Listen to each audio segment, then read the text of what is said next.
લે આવો અશોક કુમાર. કેમ શું થયું? કેમ કે બોલતા નથી?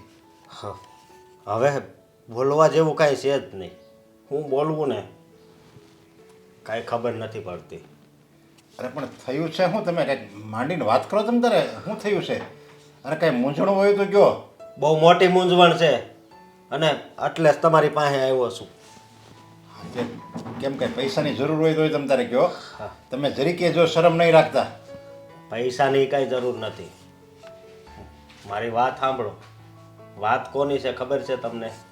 હા, હા, તમારી દીકરી હેતલની. મારી દીકરી હેતલ? કેમ એણે કાંઈ કોઈને કાંઈ કીધું, કાંઈ કર્યું એણે કાંઈ એવું? બહુ બહુ કર્યું છે એણે.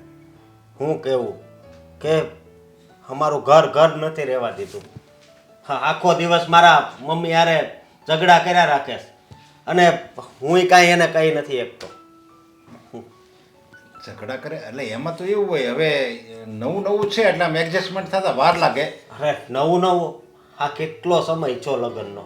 હા, જો જો અશોક કુમાર, મારે એકની એક દીકરી સમજ્યા અને મેં લાડકોડોમાં ઉછેરી હોય અને એને જરીક એમાં પિયરની એને લગણી હોય થોડીક, એટલે એને થોડોક સમય જાહે ને અને આપોઆપ તમ તારે બધું સરખું થઈ જાય. તમે એની ચિંતા નહીં કરો. જેમ એ તમારી એકની એક દીકરી છે ને એમ હુંય મારા મમ્મીનો એકનો એક દીકરો જ છું. સમજ્યા તમે? અને બીજી વાત એ કે હું એને એટલે કાંઈ નથી કહેતો કે મારી ઉંમર એની કરતાં મોટી છે. એટલે મને તો એવું લાગે છે કે આ જબરદસ્તીથી લગ્ન થયા હોય એવું. અરે ના ના, એવું કેમ માનો છો તમે? એવું કાંઈ નથી. અરે પણ કોઈ દિવસ મારી હારે પત્ની જેવો એણે વ્યવહાર કર્યો જ નથી કે એ મારી પત્ની હોય. હા, જો એમાં હું અજાણ્યું કહેવાય ને, એને તો આ અજાણ્યું ઘર જ કહેવાય ને, કે એનું કંઈ જાણીતું તો ઘર ન કહેવાય. હવે એ નાની કાંઈ કેટલી છે? પણ તોય હા, એ વાત બરાબર છે. કોઈ જો હરેક સ્ત્રી છે ને કાંઈ હરખી ન હોય. કોઈ છોકરી હોય એને એડજસ્ટમેન્ટ તરત થઈ જતી હોય, એનો હળતો મળતો સ્વભાવ હોય, અને કોઈ છોકરી એવી હોય જેને હળતા મળતા થોડીક વાર લાગતી હોય, પણ જો હરખી રીતે રહે ને એટલે બધું સારું થઈ જાય. જો એક હાસી વાત કહી દઉં, હું તો આ લગ્ન કરવાની જ ના પાડતો હતો મારા મમ્મીને કે લગ્ન નથી કરવા, કારણ કે એ ક્યાં ફેશનેબલ અને હું હાવ હાદો. પણ આ તો મારા પપ્પાએ વસન તમને આપ્યું હતું ને, અને તમે મારા પપ્પાને વસન આપ્યું હતું એ માટે લગ્ન કર્યા. પણ મને નહોતી ખબર કે આ એ વસનના લીધે મારી જિંદગી આવી હાવ બગડી જાય. હું અત્યારે કામે જાઉં ને તોય ઘરના જ વિચાર આવે છે. હરખી રીતે હું કામે નથી કરી શકતો અને મારા મમ્મી પણ આખો દિવસ બસ રડ્યા જ કરે છે. અરે ના ના, જો તમે તમારા મમ્મીને કંઈ ચિંતા નહીં કરતા. એવું લાગશે ને તો હું હેતલને મળી અને એને સમજાવીશ તમ તારે, અને કંઈક જો એની નાની મોટી ભૂલ છે ને તોય તમ તારે હું એને ઠપકો આપીશ તમ તારે. એ સમજે એમ નથી, કારણ કે સમજાવવાવાળા તો મારા મમ્મી ઘરે છે ને, અને એક વડીલ જ છે ને. હે તો પણ મને નથી લાગતું કે એ સમજે. એટલે છે ને હું એક નિર્ણય લેવા માંગુ છું કે જો આ બધું એને પરાયણનું થતું હોય ને તો પછી છૂટાછેડા જ કરી નાખવી. અરે બસ. ના ના, આ કેવી વાત કરો છો અશોક કુમાર? તો આવી રીતે ઉતાવળિયો નિર્ણય ન લેવાનો હોય. અને જો મને ખબર છે કે તમને એડજસ્ટમેન્ટ એની યારે નહીં થતું હોય, એને તમારે હારે નહીં થતું હોય, પણ એનો મતલબ એમ થોડો છે કે છૂટાછેડા લઈ લેવાના. વાહ, હા, આટલો સમય લગ્નનો છો છે અને એડજસ્ટમેન્ટ ન થાય એમ? હા, આ તમે કેવી વાત કરો છો? પણ જો હા, અમારી બાજુમાં બધા છોકરાઓ છે ને લગ્ન થઈ જ ગયા છે, બહુ સારી રીતે એ ઘરને હાસવે છે. પણ આ તો હેતલ તો મારા ઘરને ઘર સમજતી જ નથી. ખબર નહીં એના મનમાં શું હાલે છે. અરે જો આ બધી વાત તમારી સાચી, હું ના નથી પાડતો. હું કહું છું કે કંઈ મારી દીકરીનો કોઈ વાંક હશે એમ. હું નથી કહેતો કે એનો કાંઈ વાંક નહીં જ હોય, પણ જરીક સમય આપો, એને સમય આપો. અને તમે થોડુંક એની યારે એવું લાગે તો એને જે ગમતા વિષય હોય એ પ્રમાણે આપણે વાત કરવી. એને જ્યાં ફરવા જવું હોય ત્યાં તમે ફરવા ક્યારેક લઈ જાઓ. બધી છૂટ આપી છે મેં. અને હું તમને હા શું કહું, 15 દિવસ આવે ને ત્યાં એના નવા લુગડા બસ. અને એ કાંઈ સસ્તા નહીં, 1500-2000 ની એક જોડ.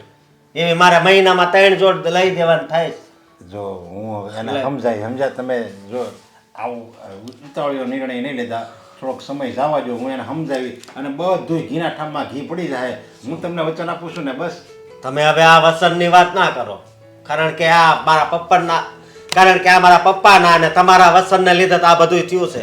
પણ હવે નહીં સુધરે તો તમને કીધું એમ. અરે આને તો ના જ પડતી હતી હેતર કે મારે લગ્ન નથી કરવા, પણ હું એક જિદ્દી થઈને પરણાઈને લગ્ન કરાવ્યા. અશોક કુમારને કંઈ બધી વાત તો કરાય નહીં. સમજાતું નથી કે શું કરવું મારે, એટલા માટે તને અહીંયા બોલાવી છે. હા તો મેં પણ તમને એટલા માટે જ બોલાવ્યા છે. કંટાળી ગઈ છું હું એ ઘરથી. જો હવે છે ને આપણે આવી રીતના છુપાઈને મળી નહીં શકીએ.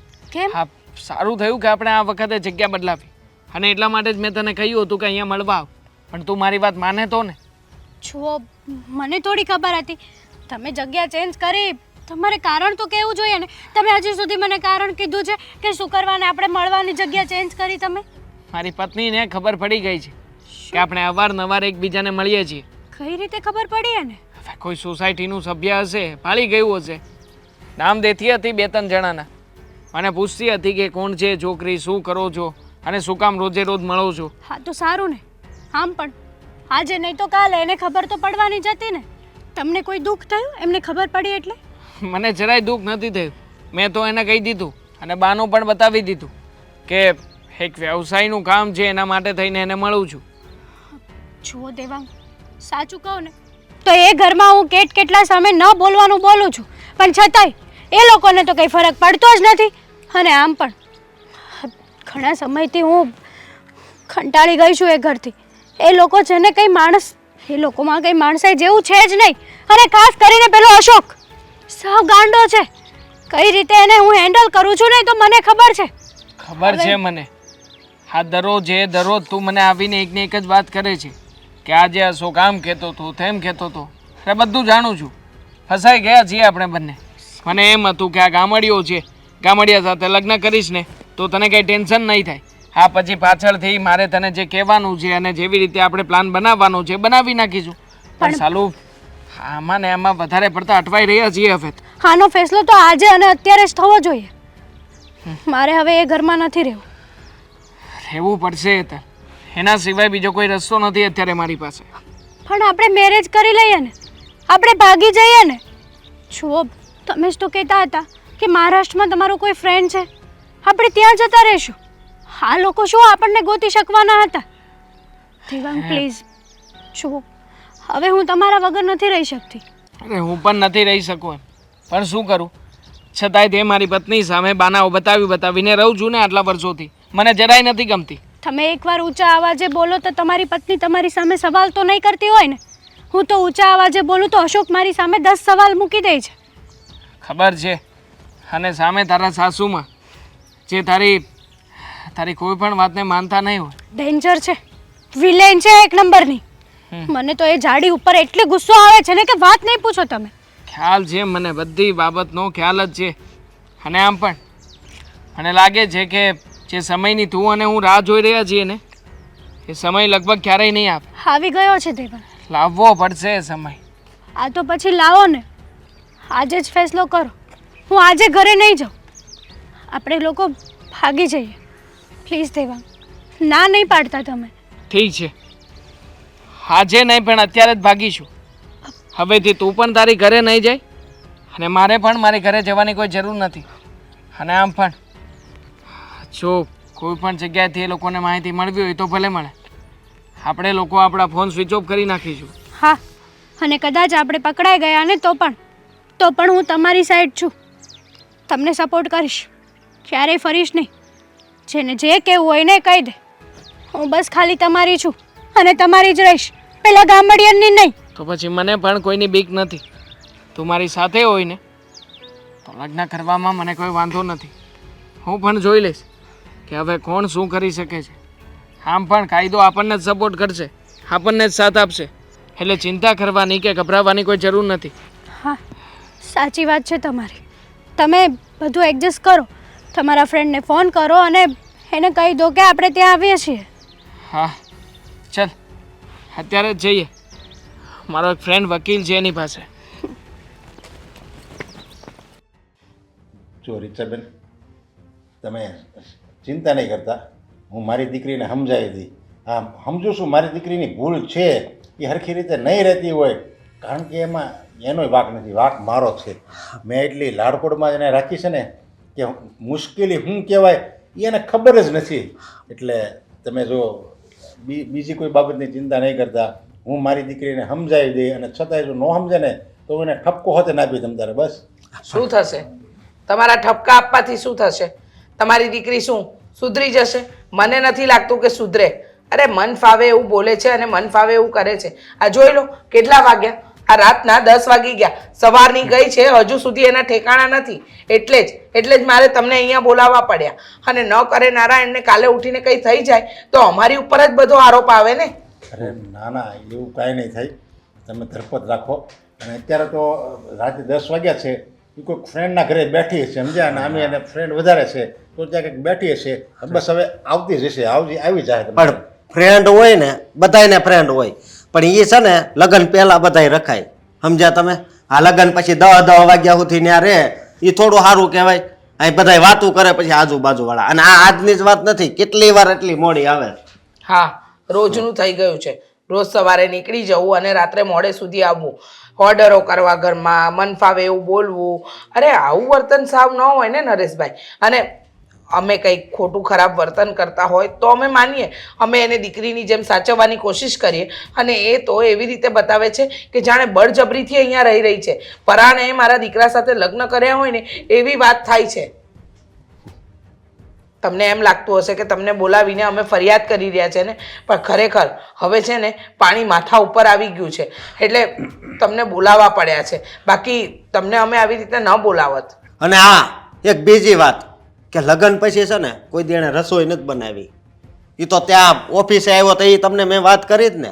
હે જુઓ નરેશભાઈ, મને અત્યાર સુધી એવું લાગે છે કે તમે તમારી દીકરીની દરેક વાતનો ઢાક પીછોડો કર્યો છે. મહેરબાની કરો, મહેરબાની કરો, અને જે કંઈ પણ વાત હોય ને કહી દો. અને જો ન ફાવતું હોય ને તો તમારી દીકરીને તમારા ઘરે લઈ જાઓ, પણ જિંદગી ન બગાડો આવી રીતે કોઈની. હા, તમે કોણ? હા, હું જ. બેસો ને. તમે કોણ? હા, ઓળખાણ ન પડી. કોણ છો તમે? મારું નામ દામિની છે. દામિની, તમને મારું કંઈ કામ છે? એટલે જે હું તમને ઓળખતી નથી અને રાતના આટલા મોડા કોઈ છોકરી મારા ઘરે આવે. અને આમ ગભરાયેલા છો તો કાંઈ થયું છે? જુઓ, તમારી દીકરી ક્યાં છે ને એ વાત હું જાણું છું. હા, મારી દીકરી? હા, ક્યાં છે? તમે પણ એને કેવી રીતે ઓળખો? હું તમને ઓળખતો નથી, એણે ક્યારેય તમારી ઓળખાણ નથી કરાવી. તમે તમારી દીકરીને હું પણ નથી ઓળખતી, પણ હું મારા પતિને ઓળખું છું. તમારા પતિને? જો બેટા, મને નથી ખબર તું શું કહેવા માંગે છે, પણ જે કે ને ચોખવટ ભર્યું કે, એટલે અમે 3 સમજી શકીએ, કારણ કે આમની દીકરી અમારા ઘરની વહુ છે. જાણું છું તમારી વહુ મારા પતિ એટલે કે દેવાંગ સાથે ભાગી ગઈ છે. હા હા, કેવી વાત કરો છો તમે? હા, શું બોલે છે બેટા? તારા વર સાથે મારી વહુ શું કામ ભાગે? બંને એકબીજાને પસંદ કરતા હતા, ઘણા સમયથી બંને રિલેશનમાં પણ હતા. હા, બધી વાત સમજાઈ ગઈ. અહીંયા ઘરે ઝઘડો કરીને એને જ મળવા જતી છે. હા બેટા, હા, બ્યુટી પાર્લરના નામ લઈને એને જ મળવા જતી હતી. પપ્પાના ઘરે જાઉં છું એમ કહીને પણ આના વરને જ મળવા જતી હતી. જોયું નરેશભાઈ, તમારી દીકરીના સંસ્કાર જોયા? એને તમારું નાક કપાવ્યું, અમારા ઘરની લાજ કાઢી, અને આ છોકરીનો તો ઘર સંસાર જ સળગાવી નાખ્યો ને. હા જીતાબેન, તમારી વાત સાચી છે. મારી દીકરીએ મારું નામ જોડીમાં મેળવી દીધું, મને કે મોઢું દેખાડવાને લાયક નથી રાખ્યો. અમે લગ્ન પહેલાં તમને કહેતા રહ્યા કે તમારી દીકરીને જો કોઈ બીજું ગમતું હોય તો તમે ત્યાં લગ્ન કરાવી દો, પણ તમે તો માન્યા જ નહીં. તમે અમારી એક પણ વાતને માન્યા નહીં. કહે છે કે ના, મારી દીકરીના મનમાં એવું કંઈ છે જ નહીં, અને તમારી દીકરી એક પરણિત પુરુષની સાથે પ્રેમ સંબંધમાં હતી. અને જો રીચાબેન, આ વાતથી તો હું હાવ અજાણ જ છું. મને આ વાતની કાંઈ ખબર જ નથી. હા, હું માનું છું કે એણે મને ના પાડી હતી કે મને એ ઘર પસંદ નથી, છોકરો પસંદ નથી, એવું એણે મને ચોખ્ખા શબ્દમાં કીધું હતું. તો પછી તમારે મારા દીકરાની જિંદગી બરબાદ હા. કરવાની શું જરૂર હતી? અરે પણ હું તમને લોકોને પહેલેથી ઓળખતો હતો અને આ મારા દોસ્તારનું ઘર હતું. મને એમ હતું કે મારી દીકરી તો આ સુખી જ રહે ને, આ એક કોઈ વાતનું દુઃખ નહીં આવે. જ્યારે એણે મને કીધું હતું ને કે મારે ત્યાં લગ્ન નથી કરવા, ત્યારે મેં એવું વિચાર્યું કે કાંઈ વાંધો નહીં, અત્યારે ભલે ને ના પડે પણ 2-4 મહિના જાય ને એટલે આપે આપ એની મેળે એડજસ્ટમેન્ટ થઈ જાય અને એને ગમવા મળશે. બસ મારે એ જ હતું મનમાં. પણ મને નહોતી ખબર કે એ મારી જેમ એટલી બધી જિદ્દી જ હશે. એ તો અહીંયા સુખી જ હતી, પણ એને સુખ એને દેખાયું જ નહીં. જુઓ, ભાગ તમારી દીકરીનો એકલો નથી, મારા પતિનો પણ છે. ક્યારે મારી સાથે સરખી રીતે રહ્યા જ નથી. જ્યારે મેં એમને પૂછ્યું ને ત્યારે એમણે મને કહ્યું હતું કે હું એની સાથે બિઝનેસ કરવાનો છું, અને મેં પણ એમની વાત સાચી માની લીધી. ભાગ્યાને એની પહેલા ચિઠ્ઠી મૂકીને ગયા હતા. હું આવી રીતે એ દલાલની છોકરી સાથે ભાગી રહ્યો છું. આમાં હવે તમારું જેમ નાક કપાણું એમ અમારા ઘરની આબરૂ તો ગઈ જ ને. હા, આ કરતાં તમે અમને અગાઉ જ કહી દીધું હોત ને તો આવું તો ન થાત. ભૂલ બધી મારી જ છે. મારે કે ને એમ કરવાની જરૂર હતી, પણ એના નસીબમાં દુઃખ હોય ને તો બસ એ દુઃખી જ થવાની છે. આ એક બાપની બદદુઆ છે. જેણે 3 ઘરને સળગાવ્યા છે ને એ ત્યારે સુખી નહીં રહીએ કે ભલે એ મારી દીકરી હોય. જ્યાં હોય ને ત્યાં ભગવાન પાસે હું એક જ માગણી કરું છું, મારી દીકરી કંઈક સુખી ન રહેવી જોઈએ. બસ હું પણ રજા દઉં છું.